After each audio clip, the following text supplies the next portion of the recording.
Good afternoon. Sorry to cough at the beginning of the video.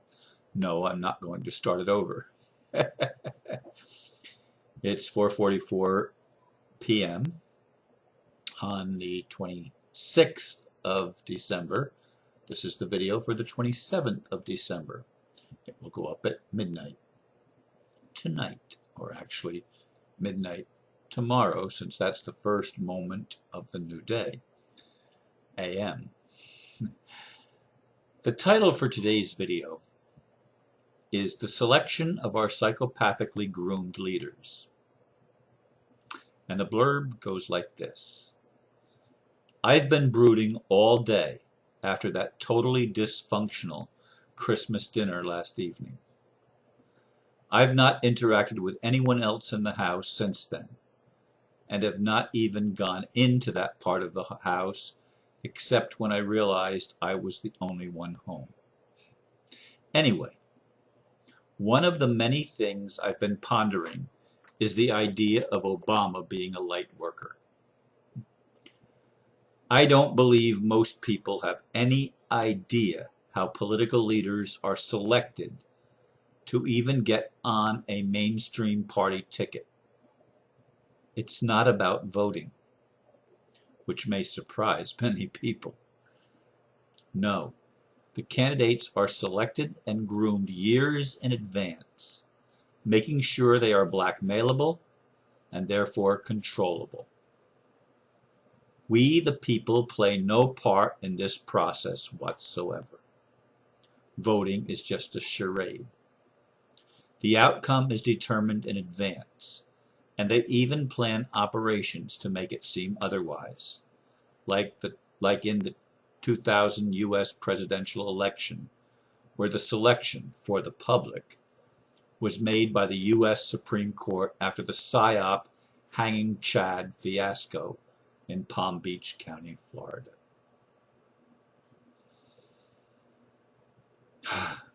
I did go out and get something to eat during that period of time when I realized there was no noise coming from the other side of the door. And I went around to make sure that no one was home and determined that I was alone, and then I went out and made myself something to eat, and it was like 2:30 to 3 o'clock in the afternoon. And then shortly thereafter, they returned home, and of course, Bubba came twice and knocked on my door. I didn't answer it, and his mom was saying, let Papa sleep. He's asleep. Okay, that's what they think. I've not been asleep. I've been awake since early this morning, but I've been in my room and very quiet for the most part. Anyway, presidential candidates, presidential elections, occupants of the White House. It's a charade. It's totally a play written years in advance. Ronald Reagan appeared at Bohemian Grove. I don't know if he was yet even governor of California at the time, but he had already been selected to occupy the White House. And he was the one that turned the country around more than any other president in the wrong direction. He laid the foundation for the corporatization and the privatization of the political process and of everything in this country. He sort of cemented the downfall of America, in which all of these trade agreements were beginning to be negotiated, and of course some of them weren't fulfilled until Clinton became president. But even he was pre-selected, and Bush has been one of the players from the beginning. He actually ran the White House for 12 years, not Reagan. Bush did it for 8 years under Reagan and 8 years under his own name. And he's one of the most despicable human beings on the planet. And my friend, Dr. Mary, actually knew and met Ronald Reagan and George Bush. She was a lifelong Republican and thought highly of Barbara Bush, George H.W. Bush's wife. I couldn't convince her otherwise, and I didn't spend a whole lot of time trying. She had met the lady and bought into the charade. What can I say? I actually liked Bill Clinton when he was president of the United States. I thought he was a step in the right direction. I didn't know until after he was out of office about the Clinton Chronicles and all of the crimes that he was involved in when he was governor of Arkansas, running drugs and covering up for the CIA, running drugs out of Mena, Arkansas, killing little kids, and a trail of murders in his wake, including when he was in the White House. I can't remember the guy's first name, but the last name was Foster. And the Clintons, including Hillary, were up over their heads in scandal. But of course, it's all scandal under the carpet. As I said, all presidential candidates, even Kennedy, who was probably the last somewhat honest president. Of course, he comes from a family of bootleggers that made their money bootlegging during Prohibition, which was considered illegal at the time. But in any case, all of the presidential candidates are somewhat blackmailable. Now, I don't have any dirt on Jimmy Carter. He was a member of the Council on Foreign Relations, which, if you'll notice, all presidential candidates of the mainstream are involved in either the Council on Foreign Relations or the Trilateral Commission, many times both. They all go to the Bohemian Grove. They all attend the Bilderbergers meeting. They are all part of the global conspiracy to control and dominate the entire world, taking over all of the resources, including human resources. Human resources, for those of you who don't remember, you and me and human beings. We are considered resources and expendable resources at that. In fact, the game plan of the elite is to eliminate the majority of the human population, bringing it down, according to the Georgia Guidestones, to a manageable population of 500 million people. Well, when there's already over 7 billion people on the planet, that's a lot of people to get rid of. And they've been trying to do it slowly, which is why we have GMOs, which is why we have chemtrails, which is why we have fluoridated water, which is why we have poisoned medications put out by our pharmaceutical industries, which is why the education system is dumbing down, especially the people in the United States, which is why so many of the crazy, insane things are going on in our world, because it's planned. And every presidential candidate that ever runs for office in the United States, and probably in other major countries and major players in the world too, they're all controlled by the international bankers, the Illuminati, the cabal, whatever you want to call it. They're controlled by the insane, psychopathic, sociopathic individuals who have a game plan to control the whole world. That's the reality that we live in, folks. And it's why I get discouraged when I don't see progress as far as establishing something new. Now, somebody wrote to me today, prove to me, show me the proof that Mr. Sino has the authority to change the world. And I responded back, show me the authority, or show me the proof, rather, that he doesn't have that authority. Proof is when it happens. There is no proof before it happens for anything, positive or negatively proved. You can't prove anything until it has occurred. And even when it occurs, is it going to be as the mainstream media presents it? Is that going to be the truth of what happened? Or is the truth of what happened going to be the story behind the story?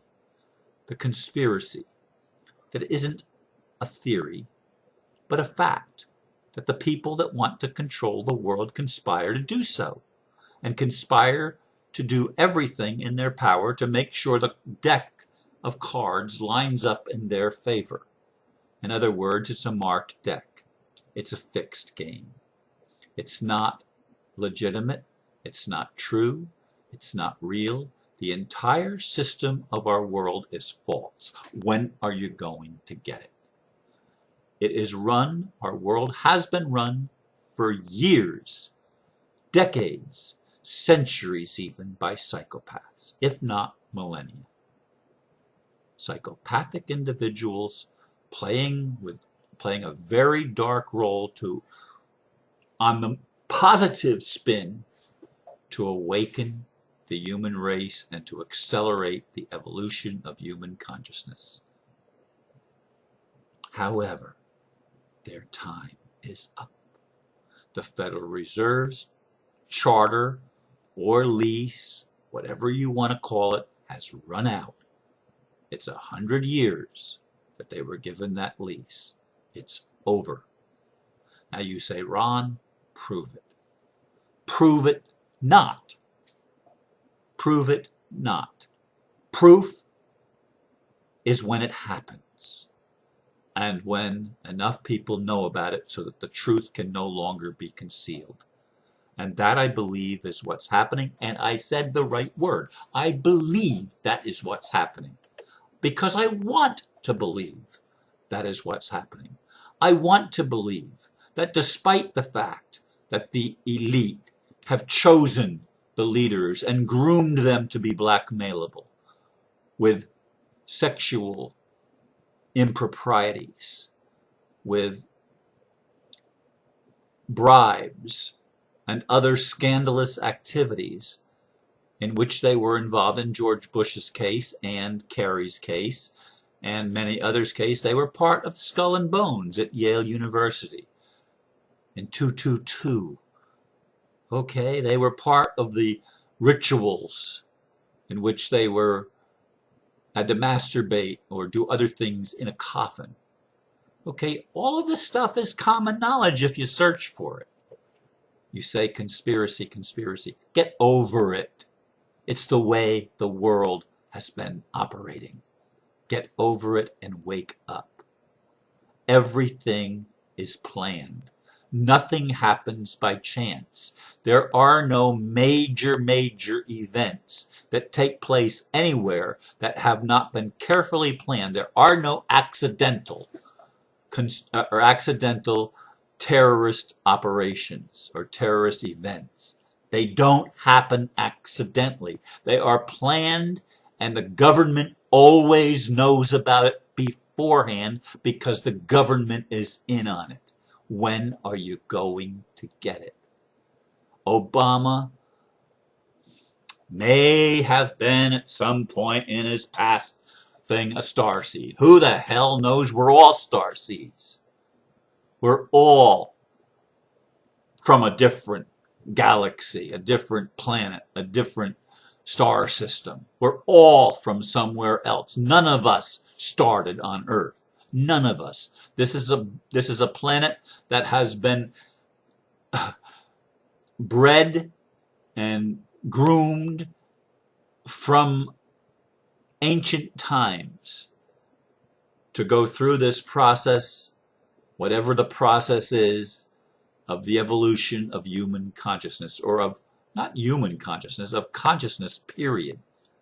Animals are involved in that evolution. They're at a lower level than humans, although you wouldn't tell it from the behavior of humans, because we cause virtually 99.99999% of all the problems on the planet. Animals don't cause the problems. Plants don't cause the problems. Crystals don't cause the problems. Rocks and minerals don't cause the problems. The problems are caused by humans because we are insane. We are prodigal children that forgot who the heck we are. And it's in a period now of awakening. And we couldn't have done that if everything was always rosy and everything was always nice, because we would have been complacent and never grown. So we needed stimuli. And stimuli is also called contrast. and we've been given a hell of a lot of contrast. But our political choices have always, for a very long time anyway, been fixed, been predetermined. Who is going to even be running, so that it doesn't matter which one even gets elected if the elections were honest, which they haven't been. Certainly not when George W. Bush never got elected, not legitimately at all. He never won a single election. It was a fraud in Florida in 2000 and a fraud in Ohio in 2004, and he got in both times by selection, not election. He never should have been president of the United States. He should have been Al Gore. I'm not saying Al Gore would have been a better choice. I voted for him twice. I voted for Clinton twice. I didn't change. I voted for Republicans most of my life with the exception of Jimmy Carter. He's the only one that I voted for as a Republican registered voter. I voted for him as a Democrat because I thought he was a born-again Christian, and I was a born-again Christian at that time. So I voted for him. But after Ronald Reagan was in office for 8 years, and I voted for him twice, I realized that he did more to damage the United States in increasing the national debt from $1 trillion to $5 trillion in 8 years, doing $1 trillion every 2 years of his presidency. And I realized, hey, he ain't a conservative. And I thought I was a conservative. Later, I realized I was a libertarian with a very strong progressive bent. And I became a progressive libertarian, my own label. Okay, and then I became a non-voter in 2008 when I realized that, hey, the lady that I voted for didn't get any votes in my county, and I knew people that had voted for her. Cynthia McKinney, a black woman, a congresswoman from Georgia, because she had the balls to stand up and tell the truth in the floor of Congress, in the halls of Congress, and I admired and respected her for that. I did not respect Obama. I still don't. I hoped I was wrong. I don't think I am.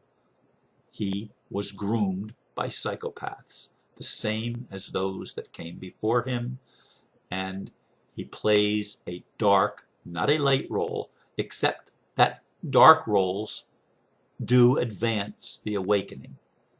And in that respect, all of them have been light workers, including George W., but not light workers in the sense of bringing peace to the earth and bringing justice to humanity and making the wrongs that have long gone on right. No, far from it. Each one accelerates the wrongs and increases the darkness and increases the crimes against humanity. That's the reality of it, folks, because all of our leaders, including other countries, not just the United States, are psychopathically groomed for their position, and they play roles, and it's our role as the people to awaken and to call other people's attention till enough of us awaken and we can actually change the scenario to one where we ultimately will bring peace on earth. That's my message the day after Christmas, after a day of brooding and a day of feeling pretty low. Thank you for listening. Namaste.